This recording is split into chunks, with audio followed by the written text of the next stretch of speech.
freelancing is for people who could not get a real job. That's not true. Freelancing can be powerful if you play it right. It could be the first step to building your seven-figure business. But why don't freelancers come to mind when we think of founders and startups? Well, because like employees, freelancers still cash in their time for money. You get to set your hours, choose your clients, and run the show. But the output still depends on your input. So if you are a freelancer, you're building a business, but as a solopreneur. In other words, freelancing is not like building a business in the broader sense, because a business is really about scaling.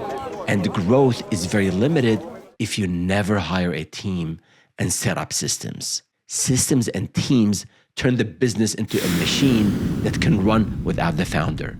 So if you're freelancing with no bigger plan, you're not necessarily building a business in the way we normally think about business. But what if you're not really interested in building a bigger business and just want to make some money?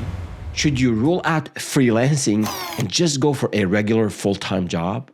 To answer that, we have to break down the pros and cons of freelancing and full-time employment. The pros of freelancing include flexibility, you work on your own terms, higher earning potential if you play smart, and variety. You get to work with different clients and with different industries.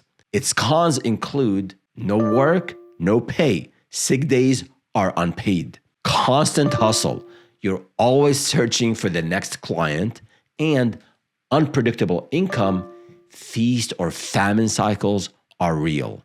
Now on to full-time jobs. The pros include a predictable paycheck, benefits like healthcare and PTO, and clear career progression.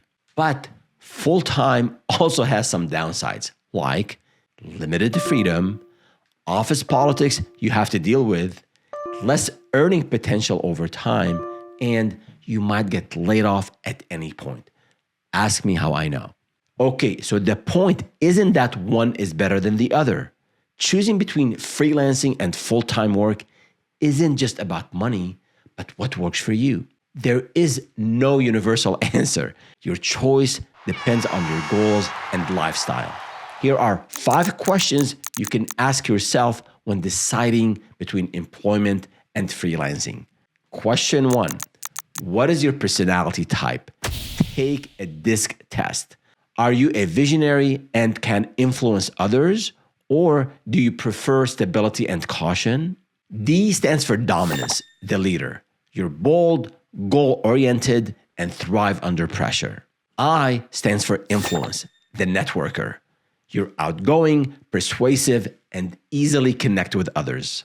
S stands for steadiness, the supporter. You value stability and prefer predictability. And then C stands for conscientiousness, the analyst. You are detail-oriented, logical, and risk-averse. Now, these personality traits are for your awareness, so you know your strengths and weaknesses. They don't dictate which path you should pursue. Take the DISC test to learn more. The second question you must ask yourself is whether you value work-life balance.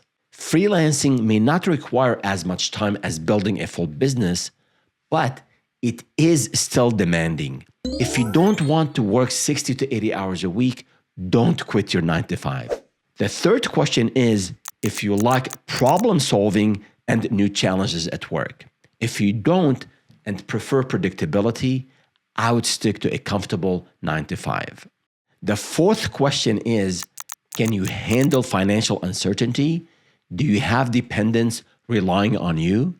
If you have bills to pay and others to care for, wait until these responsibilities decrease before you consider starting a business.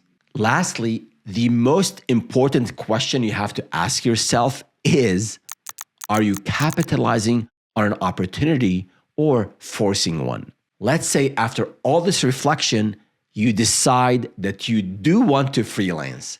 Here's how I recommend you look at it. Start as a freelancer but look at it as a stepping stone to your full-fledged business. Here are 3 things you should do to make your transition into a business easier.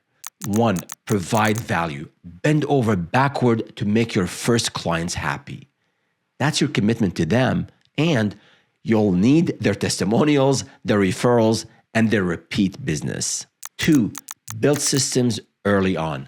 Automate what you can of client nurturing, service delivery, and operations. And 3, leverage platforms like Upwork to find clients, but don't depend on them entirely. If you're serious about scaling, this approach helps you.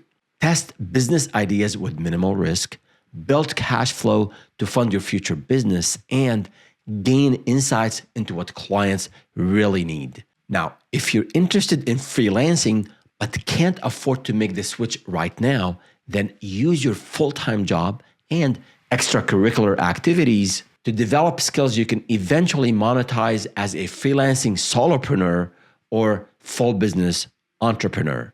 Want to find out how to turn your freelancing into a 10K a month business? Click here.